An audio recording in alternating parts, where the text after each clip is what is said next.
Magandang araw po sa inyong lahat. For today's video ay magagawa po tayo ng dry chicken adobo. Simulan po natin sa paghiwa ng mga 6 na pirasong garlic. Roughly chop lang po.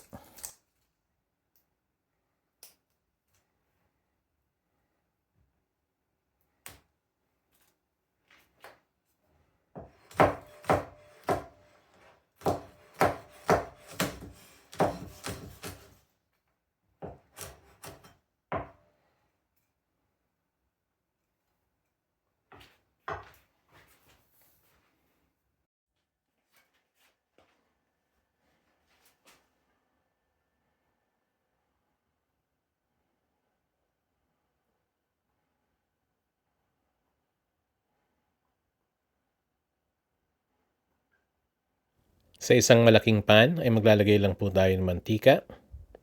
At kapag mainit na po ito, ay magsisimula na po tayong magprito ng ating mga pirasong manok. Para sa videong ito ay gumamit po ako ng 1 kilo ng chicken drumstick.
Kapag medyo brown na po on all sides ang ating chicken, ay ilalagay na po natin ang bawang.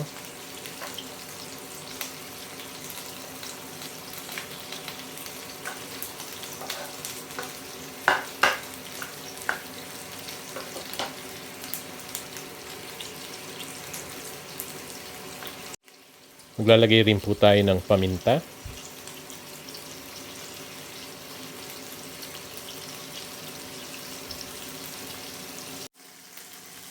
Maglalagay po tayo ng kalahating tasa ng suka. Maglalagay rin po tayo ng kalahating tasa ng toyo.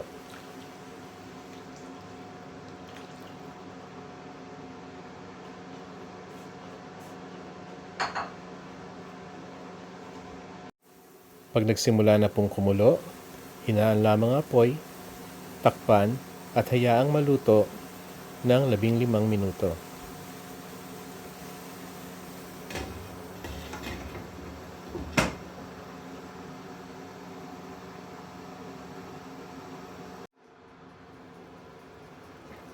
Makalipas ang 15 minutes ay alisin ang takip at balik na rin ang mga chicken pieces.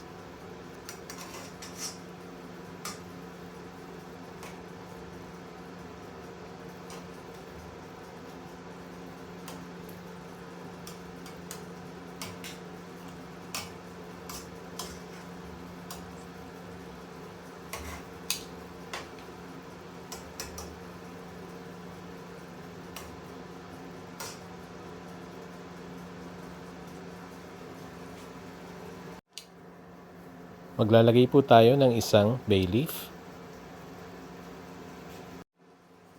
2 kutsarang brown sugar,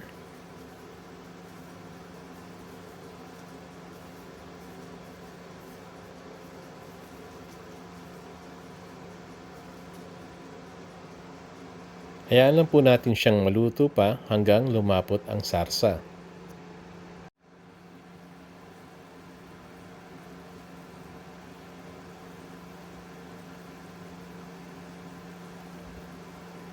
Kapag malapot na ang sarsa, ay pwedeng ilipat ang mga pirasong manok sa ating serving plate.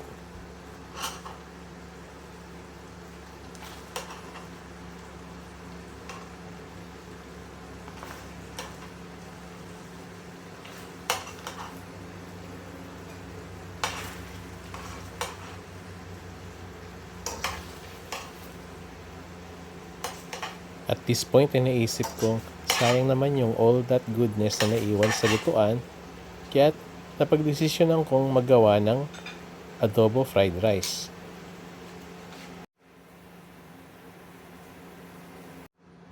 Para sa ating adobo fried rice ay maglalagay na po tayo ng chopped garlic sa ating pinaglutuan, and we'll just fry it for a few minutes until brown.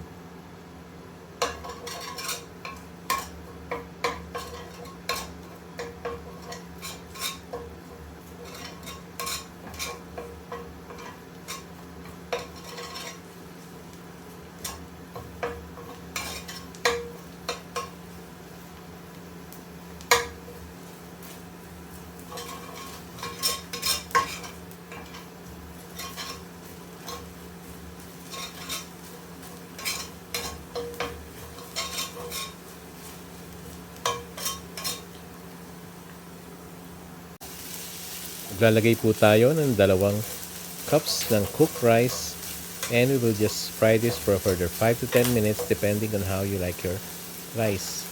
Personally, gusto ko po siyang medyo scorched.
Sana po ay nagustuhan nyo ang ating video for today.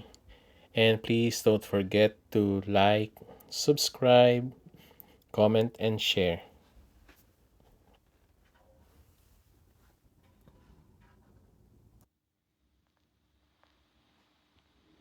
Until our next video, saan man po tayo sa parte ng mundo, please be careful.